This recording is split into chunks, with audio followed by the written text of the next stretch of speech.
So let's say your team's not generating the results you need, or someone's asked you for your opinion on how their business could improve. Well, what should you look at? How do you do that? How do you get those teams back on track? Well, I have a great person who's going to answer those questions today. Gentleman's name is Cory Mosley. He is a podcaster. He is an author. He is a businessman himself, but his newest ventures are helping new entrepreneurs get their businesses launched in the right way. So let's dive in and let's go talk to Cory.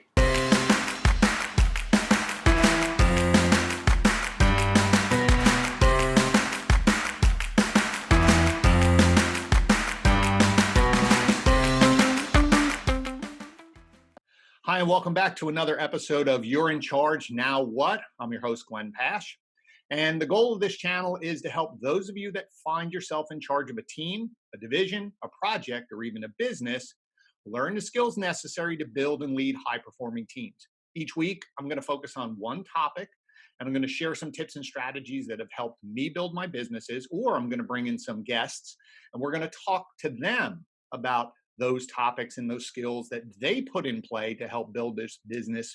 Our goal is to give you tactical tips so that you can generate consistent results. So without any further ado, I want to welcome in my guest, Cory Mosley, who's a very dear friend of mine, and he is the host of Fearless Entrepreneurship Podcast, and he is also the author of this great new book. I got 2 copies of it, Entrepreneurship Confidential.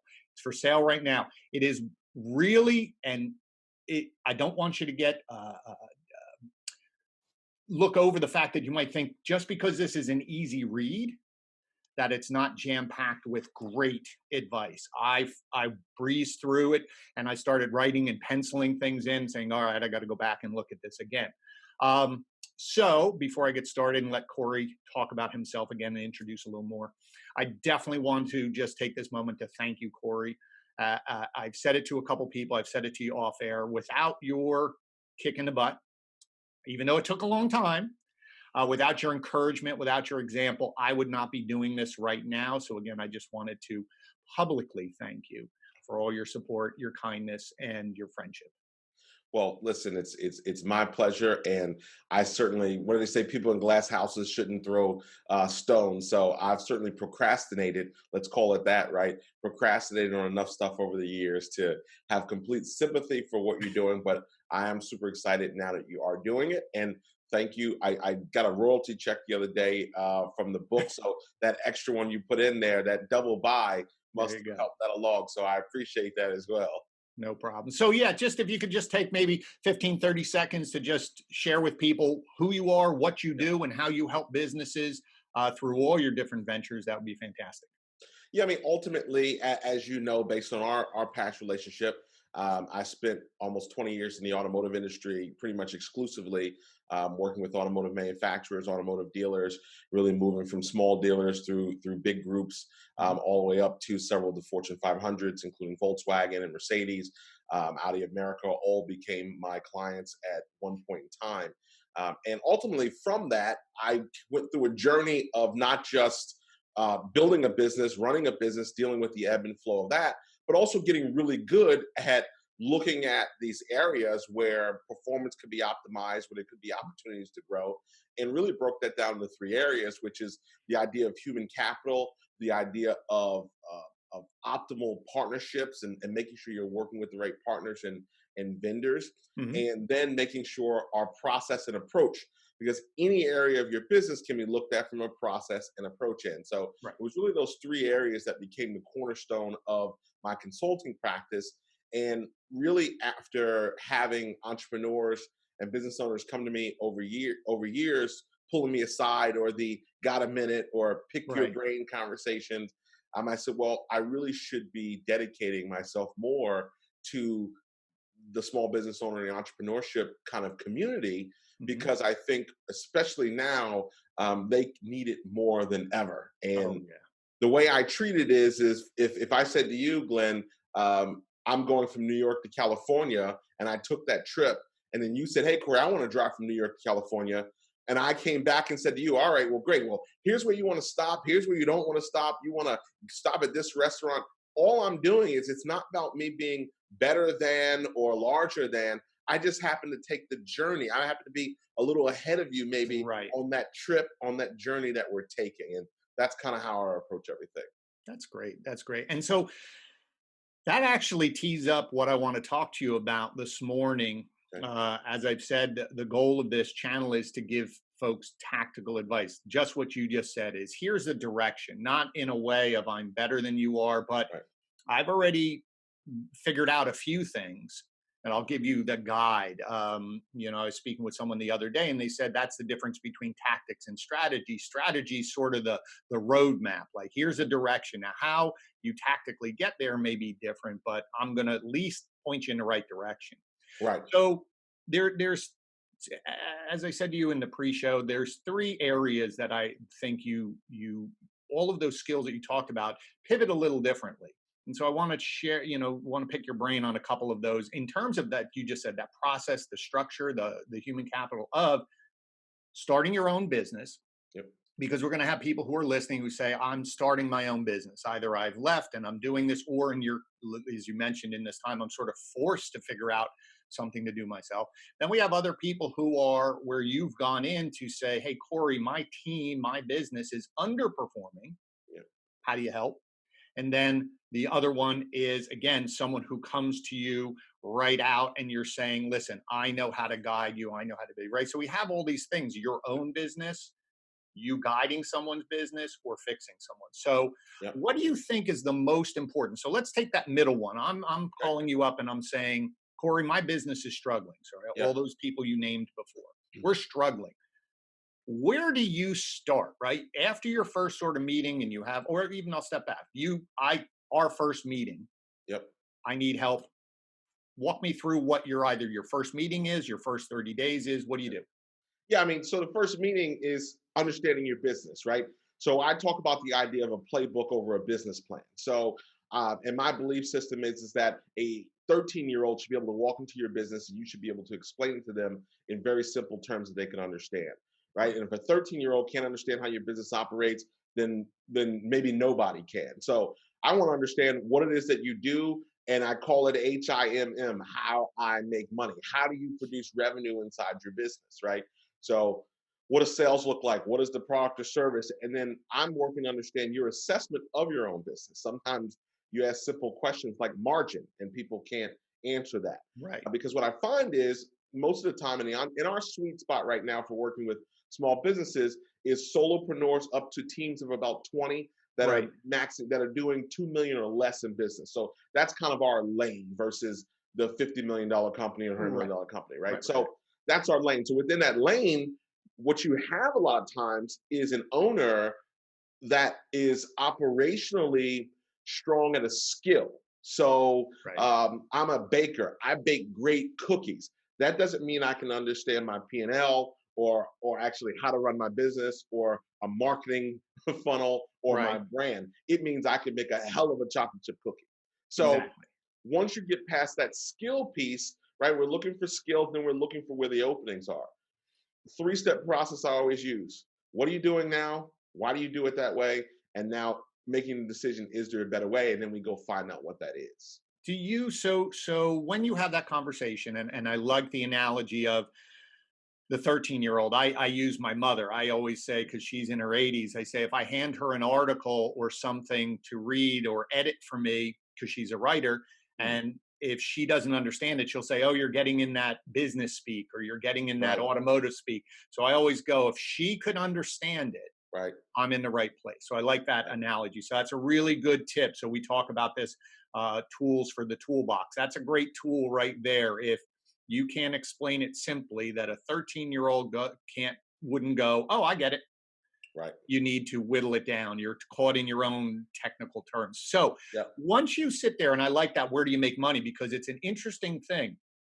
There's a lot of businesses, when you ask that question, think they're making money in one area when they should be making it in the other area, or they can't even answer that because they're head down working so hard. And that is that solopreneur, that operator of trying to do everything. How do Right, you have that conversation right after that analysis? All right, I'm the baker, great right. baker, but I Yeah, can't. I don't know my margins. I don't really. I just I just got to know I got to bake cakes in order to sell to make money, but I'm not actually digging in deep. So how do you have that conversation?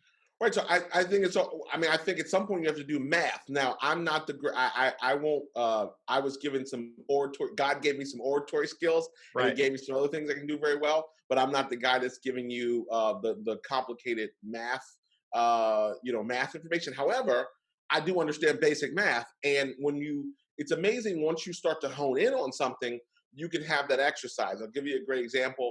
One of my Fearless Entrepreneurship Society members is a coach and a coaching consultant. And he says, man, I just closed this $10,000 piece of business. And I said, great, let's unpack what that $10,000 piece of business is. And by the time I took him through an exercise, right, what's the deliverable? Okay, great, you've got to be on site. So how many days on site? What's your travel time? What's it cost you to go? What type of materials? How much time will you be working with the client when you're not on site? By the time we extrapolated this $10,000 win, and I certainly wasn't trying to burst his bubble, Glenn, but by the time we pulled the onion back on it and broke it down, he was working for about $15.18 an hour Right. when we broke it all down, right? So we took this high level win. That's because we didn't understand what margin was or what our profit goal was going to be on that deal. It was just about getting the deal. Right. Right? So then So do you then work with them? So now we'll take that gentleman. Um, so then do you then reverse it backwards then and say, here to do that again, this is the price. And if someone says, "Ooh, that no one will pay that price," do you then help work to scale it back so that we are making money, or in the beginning just get the business? There's that balance too. If I just need a couple wins under my belt to then go charge more. right. Well, so listen, I mean, there's several schools of thought to that, right? So I think the unique thing about working with somebody in their business is always remembering it's their business and Right. not your business, right? So what I think somebody should be doing, or one way to execute it, it's like you said, strategy is the high level goal, right? I want to have $1 million in my business. The tactics of how you get there could be a multitude of different things, right? Right. It's the idea of do I sell 10 people a product for 10,000, or do I have to sell 100 people a product for $100, right? Right. So it's that kind of equation based on what you do. So it's not a direction on that, but it is understanding what you want to accomplish. If someone's goal set is I want to, and you'll notice in the book, at the back of the book, I have the HIM document there, which is about 14 steps where we talk about some simple things like living expenses, right?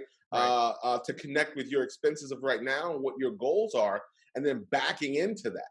I Right. see a lot of people building a brand or trying to do marketing that haven't built the product yet. Right. Or I got to get on social media. I got to get my Instagram going. Well, what's the end result of that? What are they supposed to buy? So it's what the product is, and then backing into how you lead them through the journey to make that purchase decision or make that an obvious purchase decision that they want to make. Right. So again, I just want to summarize a couple things there for the people listening here. I like that. I've always, one of the books that always impacted me early on was Stephen Covey's, 7 Habits. And the one that always stuck was begin with the end in mind, which That's is right. what you're talking about. It's like, where are we going and why are we even going that way? Right. A lot of times I've made those mistakes too, just sign business, get revenue. Right. But when you're looking at, well, you're actually losing money because it's your Right. time. And a lot of people I don't think value their time enough because it's just I'm working through that. So again, we Right. get so excited about stepping on the gas and running. Hmm. So going back to the baker, Hmm. when you're talking with solopreneurs or those smaller businesses, Right. that conversation of either outsourcing, right? So like you said, I'm not a mathematical genius, so Right. I need someone to run the books for me, or Right. I need someone who is good at that. Is that a hard conversation for most people to allow that, or understand why that's important? Because again, sometimes entrepreneurs have I can do everything mentality. Right. How have you seen that successful pivot to embrace that? Well, I'm pretty much transparent, and I'm very anti DIY. Right? I think DIY is overrated. If Right. if you going with that baker example, if I'm a great baker, then what I want to focus on is how do I make sure I'm putting out the best product.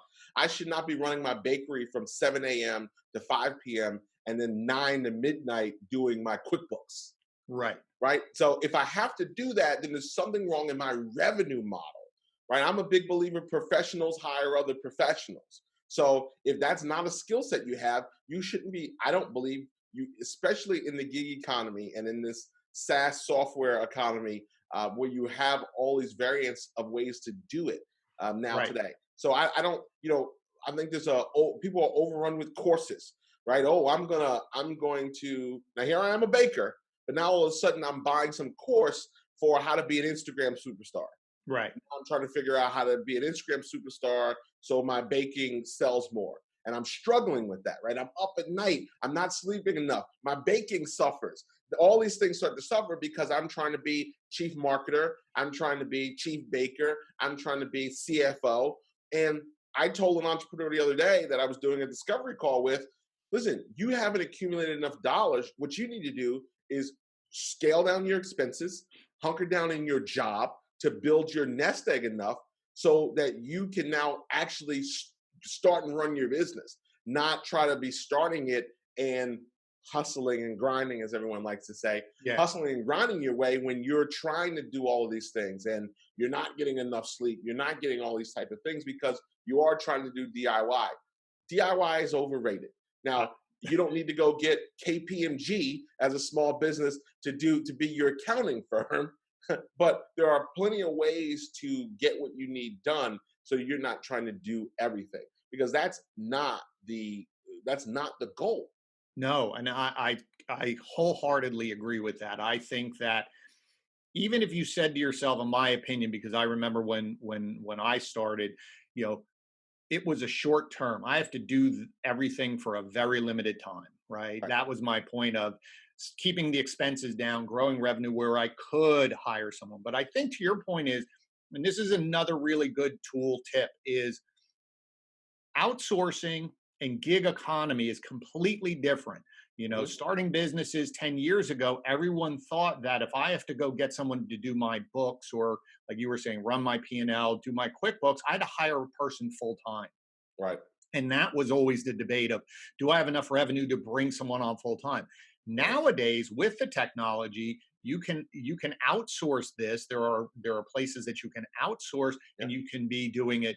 I only need somebody to do 3 hours a week. Right. Completely different, because then you're looking at that person that you paid, a salary to, going, well, what am I paying you for? Mhm. And so I think, to your point, almost to use the analogy of the baker, is that if the cake's your business, everything is an ingredient. I need a little bit. I don't need a ton of it. I just need a little bit of that. So that's great. So I want to then pivot. Now you've Yeah. talked about going in and helping the business. When you've for yourself, when you've started all these ventures, right? So now you're in charge, right? So that's Right. the point of this. You're in charge, and you sit there and you say to yourself, I'm going to start a podcast, or I'm going to start this, or as you just said, I'm pivoting and saying, how do I? So let's go back for you, for your personal journey. When you made that pivot to saying, I'm getting pulled by a lot of entrepreneurs, a lot of people, hey, got a minute, got a minute. And you finally said, hey, I think there's something here that I can build a business slash revenue stream off of that. Walk me through that decision process of, I think, ooh, to here's how we do it. Sure. Well, I'll say a couple things. Number one, going back to some of my kind of core philosophies, right? I say do what you love as long as it pays, right? A lot of people motivate you, ignite your passion, and they stop, right? Right. They go, whatever you love, go do it. Well, some of the things that you love may not pay your bills, right? So you always have to connect the dots. You always have to have the monetization, right? I can do a better job if I'm passionate about what I'm doing, for sure, Right. but I need to have that monetization conversation. How do I make money at doing this? Right. Yeah, there's always people that will listen to what you have to say. Who will pay you for your information, right? That Exactly. becomes a different kind of situation. So the other thing is, depending on what God you believe in, what you're into spiritually, what your thing is. Sometimes there's going to be things put on you. They're going to be put on Right. your heart. They're going to be put in your head. That's going to come from somewhere else. right? That's going to start to tell you and start to direct you into what you should be doing. Right. We're all free to evolve. I laugh. When I talk to my wife will remember something I said 8 years ago Oh and yeah. kind of Oh hold yeah. me to something I said 8 years ago today. And I'm often saying, I look at her and I go, am I not entitled to ever change my mind? Am I not entitled to ever do something different? Am I not entitled to have a new opinion or to evolve? So sometimes you evolve. I looked at a lot of the work that I was doing in the auto industry, and it became obviously applicable to small business owners because we all think of car dealers as being on their 180-foot yachts, and there's a bunch of Right. them that are, but most of them aren't. Right. So they're working every day. They are the quintessential idea of a small business owner, right? So I looked at that work and then started looking at instances where I felt disconnected from the work and where I felt most alive in the work. And as you start to evolve, and this is against arguments with my friends, against arguments with my colleagues. No, go deeper. You don't want to leave a vertical. Go deep in the Right. vertical. And sometimes, again, I go back to what is sometimes put on your heart, what is sometimes put on your mind, and you have to start to make that journey, and you can get punished for that. Make no mistake, I don't want to make pivoting sound easy because it's not an easy thing to do to have a business doing X and then have to give that up or put that in jeopardy to go pursue what may be you feel more like, as TD Jakes calls, your purpose or your destiny that Right. you to fulfill. So I think once you made the decision, or once I made the decision very slowly. When I think about everything that we're doing with our Fearless Entrepreneurship brand right now, it's a little funny thing. If you look at our brand logo, if you look at the Right. Fearless Entrepreneurship Society logo, Yep. it says 2017 on it. That was the conceptual date. That was the idea that I put that brand together. But Right. it took till 2020 to really execute. We had the podcast, but the podcast was just out there. But the business, Fearless Entrepreneurship Society, our membership group, our group of entrepreneurs that we're working with, that didn't come to fruition until this year. So sometimes life, people don't want to account for things that happen, right? They think Right. they write a plan down and then they go execute that plan. But life has different rules of engagement here.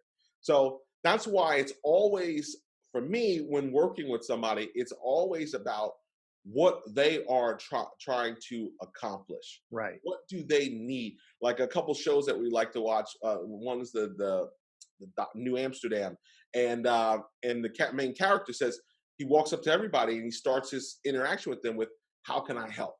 My Right. wife and I have been binge watching Scandal Right. recently, and Olivia Pope, the main character, she comes up and she says, she asks every client, "What do you need?" Right. Right? And that's a different question than telling somebody what they want to do or what they need to be doing or exactly how they need to be doing it. You can have an exchange of ideas. You can help people on their journey. But at the end of the day, you're going to have that kind of conversation about what is unique to them. So that's what I did. I asked myself what was unique to you. I almost, I laugh and say it's kind of like being Nostradamus a little bit. Right. 3 years ago, we had our office and all this other stuff and all these offices and the all this stuff going on, and then I looked at bottom line. I looked at where my team really wanted to be. Correct. Most of them would rather have been at home or were set up. A creative guy would have rather been in his house Mhm. working than having to drive to the office.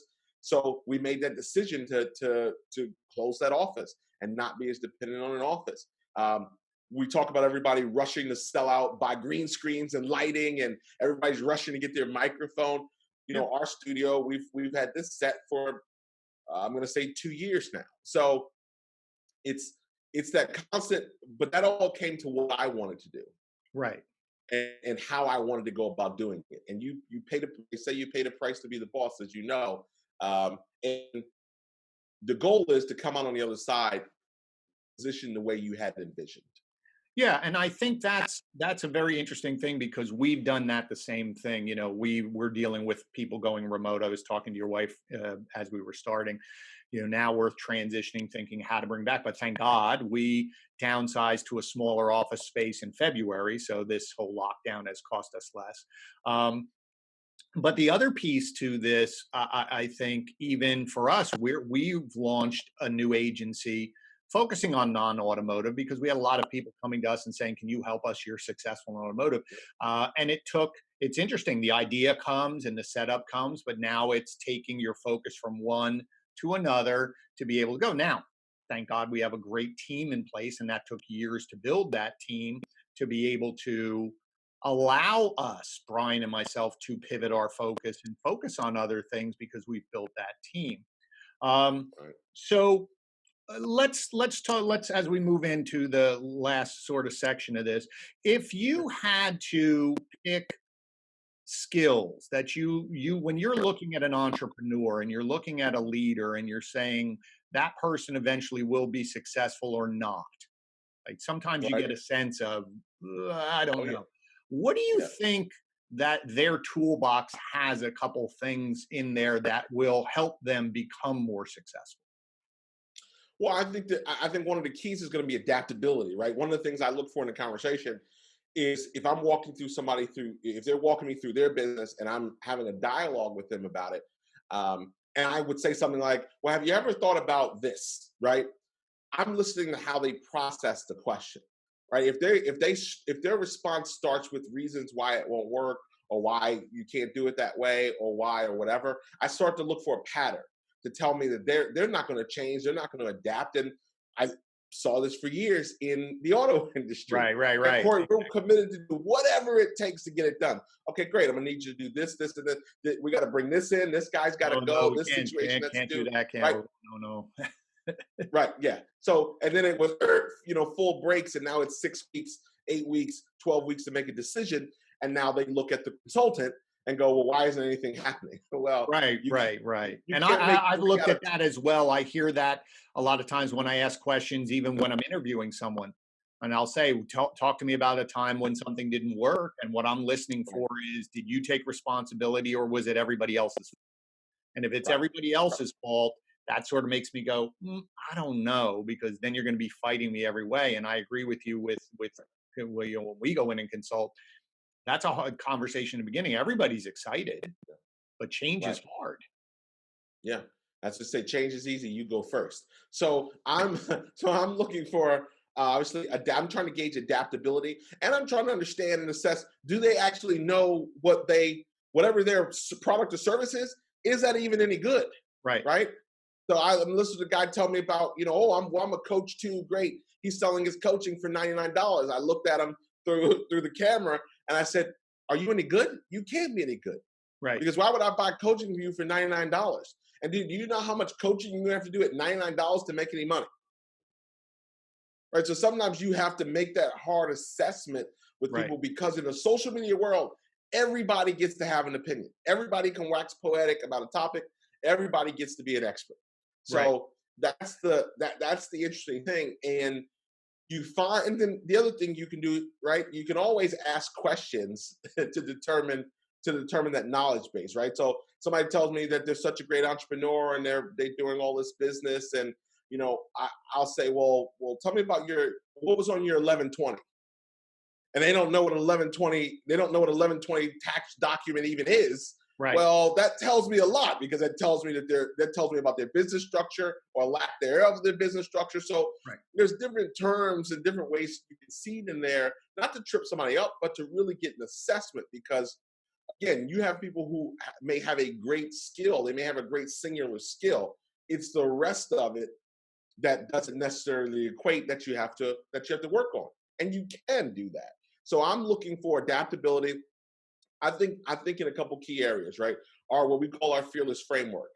Right, we're looking at mindset, skill set. That's number one. So obviously, do you have the right mindset? How do you match it to your skill set, and what's Right. lacking? And what we Okay. call DOK, deficiency of knowledge. Right, what are your deficiency of knowledge areas? Next thing we're looking for clarity.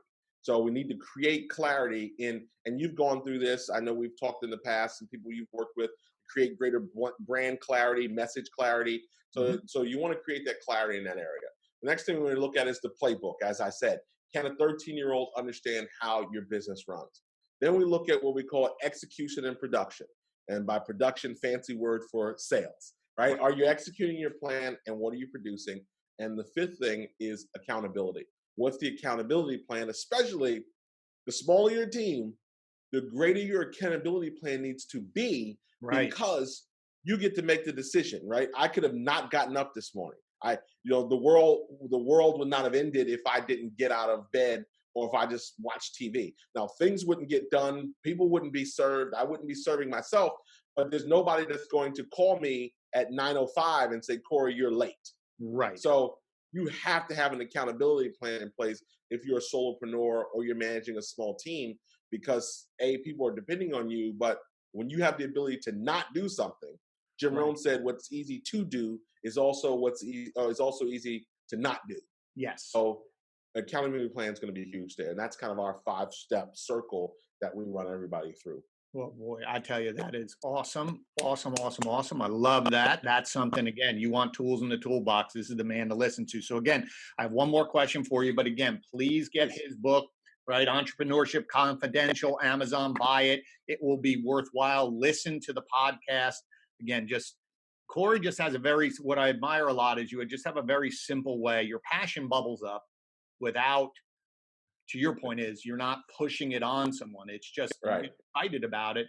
And the what you're sharing is coming from experience, not theory, not I watch Both good somebody. and bad. Both Yeah, good no, and bad. listen, I I've think taken a that, ton of L's, right? We've tried a ton of things that did not work. So it's not about the golden touch, right? It's about learning, keeping going, and getting in alignment with what may be true to you and what you should be doing in the world. and that's really, again, what the goal of this channel is to save you a little bit of time, right? We've both made a lot of mistakes, and that's why we learn. And I think that's really why our businesses have continued to grow, is that we can admit that something didn't work.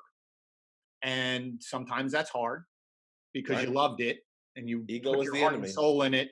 And listen, we've all said it, the market sets the tone. Yeah. You could think it's a great product, you could love it, you could say whatever, but if nobody's buying it, then we got to figure it out. So here's my question I ask everybody that sits down with me: brand new person, either on your team or someone who just says, I've just been put in charge of a team of employees, maybe not a business owner, but it would apply. I now have a Yeah. team, I'm in charge of them. What is the first thing, the best piece of advice? Either someone gave it to you, or as you just said, I've learned it over the years myself. What should my focus be with my team in the first 30 days so I get off on a good foot? So, okay, I just want to augment it a little bit, only because I have a particular piece of material on that topic. And I call it so many people have the 90-day probation period. Right. And I ask organizations to flip that. You should have a 90-day stay strategy, not a 90-day probation strategy, because we welcome people to a company. We go, hey, great, we're so happy to have you. Here's your water bottle, and we got your keyboard, and here's your workstation. And And oh, by the you way, go. for any reason in the first 90 days, right? Welcome. So I talk about the 90-day stay strategy. So to augment your question, if I put it down to 30 days, what we have always tried to do, and we've scaled up when we have larger projects, but one point we had 10 trainers and coaches in the field working on some manufacturer accounts. So when we've scaled down and scaled up, our strategy is always, especially in the new phase, is we try to get to know our team as much as possible. And FYI, your team is not just W-2 employees. Right. So we work with a host of freelancers. We have a containment way of how we work with them, what our expectations are. But I know the name of some of the people who graphics work for me. I know the name of their cat. I know the son, Asher, was sick last week and now can quickly send a text message to check on them. So Right. I think that care in the first 30 days is very important, because it's going to give a culture example for the organization, which they get to look at and see if this is a place I want to give my all to. See, if they're not willing to run out in the middle of the street for you, well, you've got some work to do. Right. Okay. So now I agree with Gary Vee. You can't expect people, if you own 100% of a company, don't go expecting your employees to have the same level of care and determination for zero ownership that you do. I think that makes a lot of psychological sense. But you Correct. certainly can spend time getting to getting to understand your employees and learn everything you can about them. Quick thing, I keep a voicemail on my phone that is from, I always keep it here. I keep a voicemail from my phone, and it is from, the date is from 2013. And it's a voicemail from a guy that worked for me who was probably 60 at that time. And he left me a voicemail, and I always kept it. And he talked about it being the best, me being the best boss, not patting myself on the back, but this Right. being the best place and organization that he'd ever worked in his professional career, in terms of how we cared for him, how we asked about his family, how we sent birthday cards to the kids, and some little nuanced things that weren't expensive to do, but that we did them, and how in his whole professional career, which this was a six-figure employee, six-figure guy working for me. So Right. a guy who certainly has worked in different corporate environments, and how it was one of the best places because of that care and that approach. And I think that has to be an attitude. And I was shaped because I had some questionable managers in my life over the course of my time. We all have. So I took the attitude of, I want to make sure I am different Right. than, like, they set an example of what not to do and not to be, so I could learn to do the opposite. Some people repeat that though, right, Glenn? Especially in the auto industry, they manage how they were managed because Of that's what they course. saw as acceptable. Or people who parent like they were parented, which may not be the ideal way to have done it. So that's basically, that's my approach. That's my answer. That 30 days is, I want to know everything about you. I want you to see that this is a place that you want to be, or not just here because you're getting paid on the 15th or the 30th. Right. So that fantastic answer. I could not agree more. I think that's one of the That's why we key. get along so well, because I know we we're, have a we're lot of generally on that similarities, same. and we've had a lot of managers, and I walk people through the same thing. Basically, say list all the things that those bad managers did, Mm, and then put them up on your wall, and don't do them. just, right. just up there, just don't do them, and you'll be better off to do it. So again, Right. thank you so much. I really Oh, my appreciate pleasure. this. So again, folks, please follow Cory. Just share a little bit where they can find you on your social, what your social is and Yeah, the things. easiest thing, I mean, CoryMosley.com is the easiest thing. That's going to get you connected to Entrepreneurship Confidential. That's going to get you connected to Fearless Entrepreneurship Society. It's going to get you connected to all the things I do speaking wise. We try to house all of our media and everything there. So a lot of my content is really there. On Instagram, I'm official Cory Mosley, not because I'm super special, but there's another Cory Mosley, a 30-year-old white blonde woman who's also named Cory Mosley, and she got there before me. So that's not me. I'm official Cory Mosley on Instagram, and then pretty much Cory Mosley everywhere else. Great, great, great. So again, for all of you, if you found value here, as always, please click the subscribe button, click the bell, get notified. We're posting new videos every Tuesday, every Thursday. Tuesdays are one-on-one with me. Thursdays are going to be the interviews with my friends here. So again, please share it out to your network. The value that you got from Cory is going to help other people. Don't be selfish. Share it with other people, because as Cory and I know, there's a lot of people who get put in charge of projects and teams, or even think they're going to run businesses, but no one ever helped them share some of the tips and strategies, or even just train. Like Cory said, it's congratulations, you're in charge. And that's where the concept of the title came from. You're in charge, and you're sitting there going, now what do I do? That's what we're Sure. here to help you. So again, thank you so much for your attention as always. And as I say, every single time that we end this, you're in charge, but now you have a few more tools to help you become more successful. So thanks so much. Again, click on everything. Thanks, Cory. I appreciate it. See you soon. Anytime. All right.